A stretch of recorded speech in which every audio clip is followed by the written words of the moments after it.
Alors l'élément le plus important de la vie de Paul, évidemment, c'est la conversion.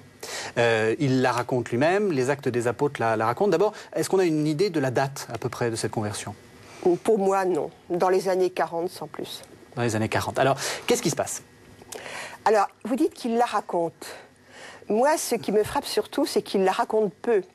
Le grand récit développé, la lumière, la chute, la cécité, tout cela, ce sont les récits des Actes des Apôtres, qui sont 3 d'ailleurs, et qui reprennent des thématiques que pouvaient comprendre les Grecs et les Romains auxquels s'adressait Luc. Paul est très discret, je pense que c'est à souligner, dans une société où le charismatique en général se projetait avec énormément d'énergie, Paul est resté finalement très discret sur cette conversion. Alors il la montre comme un revirement radical dans sa vie. Le persécuteur devenant apôtre. Ça, c'est important, même si sans doute, ça l'a amené à radicaliser son attitude de persécuteur. Les historiens disent, mais il n'avait pas les moyens de faire grand mal aux chrétiens.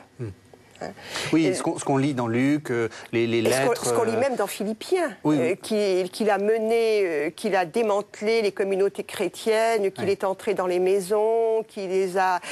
Dans la réalité juridique du temps, on se rend compte que d'une part, le grand prêtre de Jérusalem ne pouvait pas lui demander de faire grand-chose, et lui-même n'avait pas les moyens de faire grand-chose.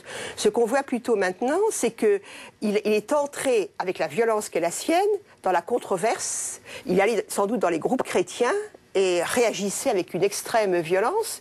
Et juridiquement, ou dans un système policier, qu'est-ce qu'il pouvait faire?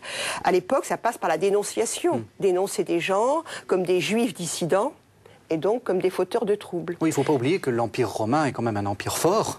Il n'a pas de police. Et donc, oui, qu'il n'a pas de police. Il n'a pas de police. Oui, mais... Dès qu'on travaille sur les persécutions, il n'a pas de police. Oui, donc c'est pour ça que les répressions sont toujours très ponctuelles et finalement assez personnelles. Mais on ne laisse pas le fils d'un peuple serf, tout de même, procéder à des longues persécutions ou des choses comme ça. C'est pas possible.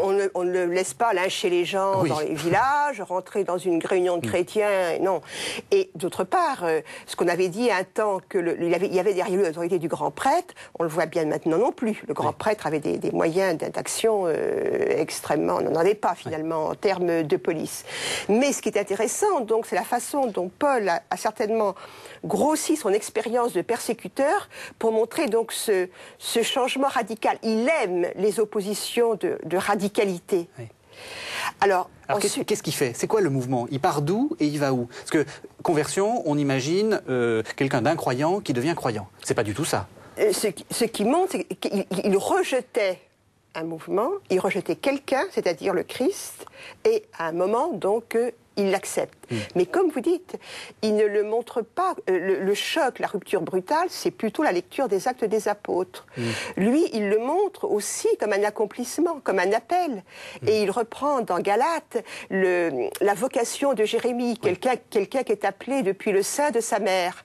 Donc, ce n'est pas une conversion rupture, déjudaïsation, rupture avec tout son passé. C'est rupture avec une attitude et une ignorance du Christ, mais c'est pas du tout rejet du judaïsme, comme on l'a dit quelquefois. C'est l'accomplissement d'une vocation qu'il reconnaît désormais comme prophétique.